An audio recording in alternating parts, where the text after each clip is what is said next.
రెడ్డిగా AP assembly speaker గా TDP MLA Ayyanna పాత్రుడి పేరు ఖరారైంది. Deputy speaker జనసేనకి ఇచ్చే అవకాశం ఉన్నట్లుగా తెలుస్తోంది. పంతం నానాజీ, లోకం మాధవి ఈ రేసులో ఉన్నట్లుగా సమాచారం. కాగా చీఫ్ విప్ గా ధూళిపాల నరేంద్ర పేరు ఖరారు చేసినట్లు పార్టీ వర్గాలు తెలిపాయి.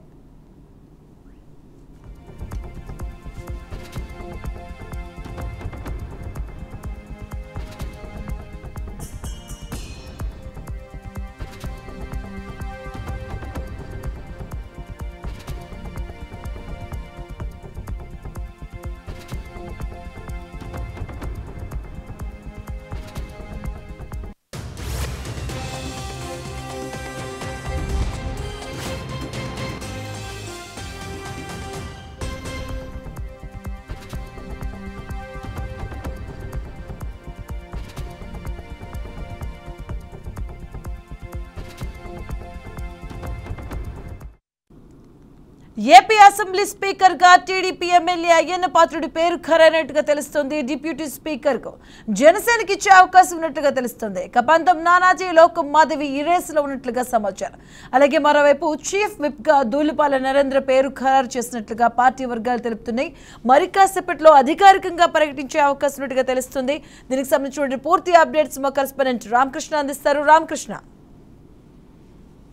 మధు, గడిచిన సార్వత్రిక ఎన్నికల్లో ఘన విజయం సాధించిన కూటమి ప్రభుత్వం చంద్రబాబు నాయుడు కేబినెట్ లో జనసేన పార్టీకి 3, బీజేపీకి 1 మంత్రి పదవులు ఇవ్వడం జరిగింది. తాజాగా ఉమ్మడి విశాఖ జిల్లా సీనియర్ నేతగా పేరుగాంచిన టీడీపీ ఫైర్ బ్రాండ్ గా పేరుగాంచిన చింతకాల అయ్యన్న పాత్రుడిని అసెంబ్లీ స్పీకర్ గా నియమిస్తున్నట్లుగా ఊహాగానం రావడంతో ఉమ్మడి విశాఖ జిల్లా ప్రజలు, మరీ ముఖ్యంగా నర్సీపట్నం ప్రాంత ప్రజలు ఆనందాన్ని వ్యక్తం చేస్తున్నారు.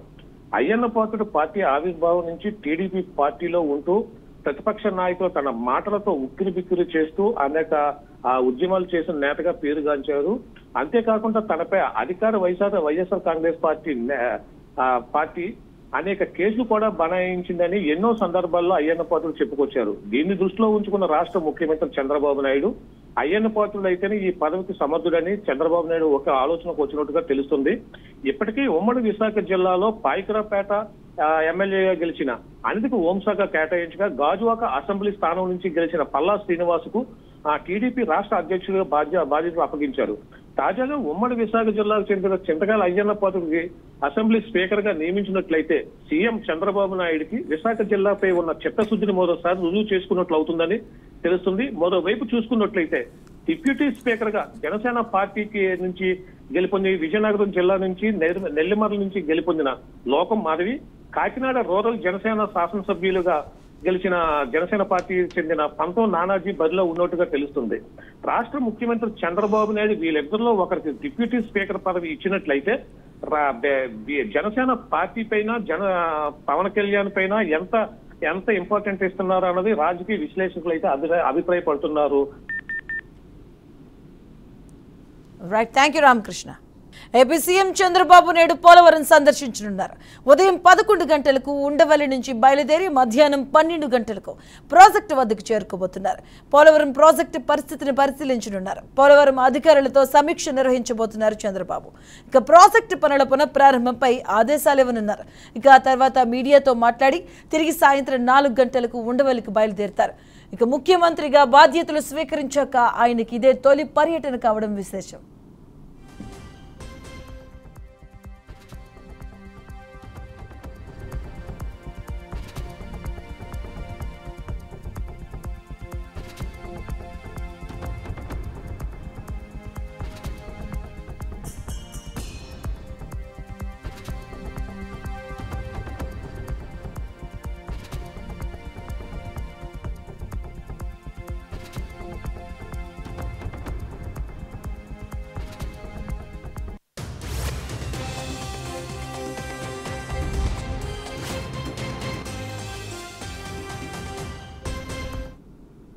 ఇక 2014-19 మధ్య పోలవరం నిర్మాణాన్ని చంద్రబాబు పరుగులు పెట్టించారు.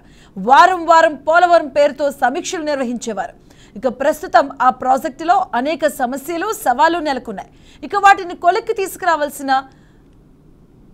సాంకేతికంగా అనేక కీలక నిర్ణయాలు తీసుకోవాలి. ఇక ఇందుకు కేంద్ర జల సంఘం, కేంద్ర నిపుణులు, అంతర్జాతీయ నిపుణుల సహకారము అవసరం. ఇక తొలుత పోలవరం ప్రాజెక్టును ముఖ్యమంత్రి పరిశీలించి అక్కడి అధికారులతో మాట్లాడి తదనుగుణంగా నిర్ణయాలు తీసుకోవాల్సి ఉంటుంది.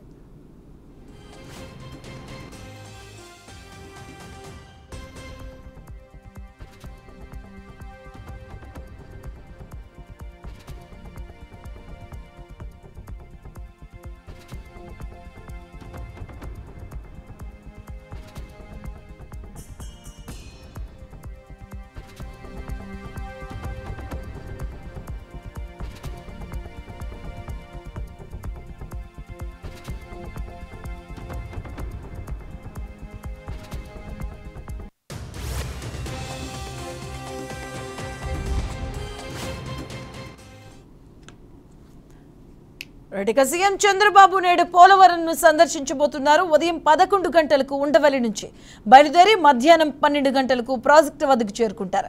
ఇక పోలవరం ప్రాజెక్టు పరిస్థితిని పరిశీలించుతారు. ఇక పోలవరం అధికారులతో సమీక్ష నిర్వహించబోతున్న చంద్రబాబు ప్రాజెక్టు పనుల పునఃప్రారంభంపై ఆదేశాలు ఇవ్వబోతున్నారు. ఇక ఆ తర్వాత మీడియాతో మాట్లాడి తిరిగి సాయంత్రం 4 గంటలకు ఉండవల్లికి బయలుదేరతారు. ఇక ముఖ్యమంత్రిగా బాధ్యతలు స్వీకరించాక ఆయనకి ఇదే తొలి పర్యటన.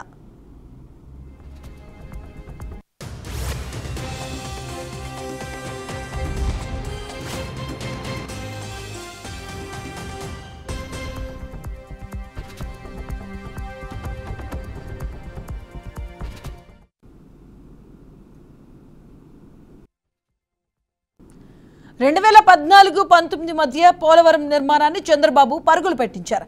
వారం వారం పోలవరం పేరుతో సమీక్షలు నిర్వహించేవారు. ఇక ప్రస్తుతం ఆ ప్రాజెక్టులో అనేక సమస్యలు సవాళ్లు నెలకొన్నాయి. వాటిని కొలిక్కి తీసుకురావాల్సిందే. సాంకేతికంగా అనేక కీలక నిర్ణయాలు తీసుకోవాలి. ఇందుకు కేంద్ర జల సంఘం, కేంద్ర నిపుణులు, అంతర్జాతీయ నిపుణుల సహాయ సహకారాలు అవసరం. ఇక తొలుత పోలవరం ప్రాజెక్టును ముఖ్యమంత్రి పరిశీలించి అక్కడి అధికారులతో మాట్లాడి తదనుగుణంగా నిర్ణయాలు తీసుకోవాల్సిందే.